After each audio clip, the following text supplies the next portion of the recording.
Buat kalian yang suka kisah-kisah misteri, mungkin sudah tidak asing lagi dengan kisah rumah ini. Cerita ini tentang rumah hantu Darmo tidak hanya terkenal di Surabaya, mungkin di seluruh Indonesia. Bahkan pada tahun 2014 ceritanya sudah difilmkan dengan judul Malam Suro di Rumah Darmo. Terkenal dengan kisah-kisah mistisnya yang sangat menyeramkan, rumah ini pun menyimpan banyak cerita.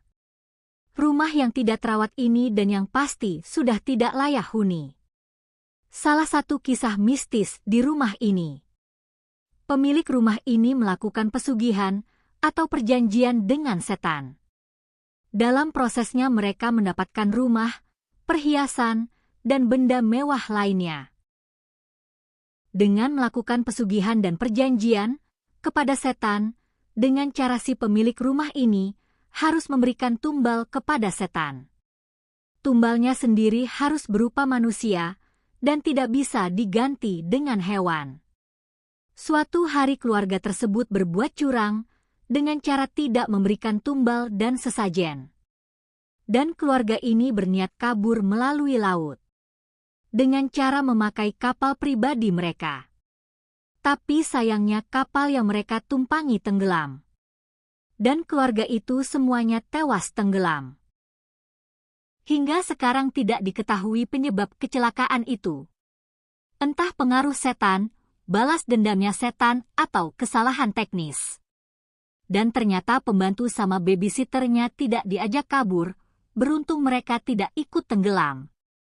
Tapi asnya pembantu sama babysitter ini tewas juga dibunuh sama orang tidak dikenal. Dan setelah kejadian tersebut, rumah ini menjadi kosong dan sempat terbakar tahun 1997. Dan hingga saat ini penyebab kebakaran itu pun belum diketahui. Setelah kejadian-kejadian tersebut, makhluk halus yang ada di rumah itu kerap menampakkan diri. Mulai muncullah cerita-cerita dari warga kalau mereka sering diganggu oleh para penghuni rumah itu. Salah satunya diceritakan oleh seorang anak yang bekerja sebagai loper koran. Dia pernah melihat wanita dengan pakaian putih panjang dan berambut panjang menunduk mondar-mandir di depan rumah itu. Dan ketika didatangi sama anak itu, tiba-tiba terbang dan menghilang. Selain itu ada juga cerita-cerita dari warga sekitar.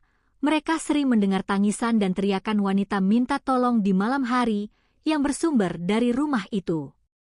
Setelah terkenal sebagai rumah angker, sekarang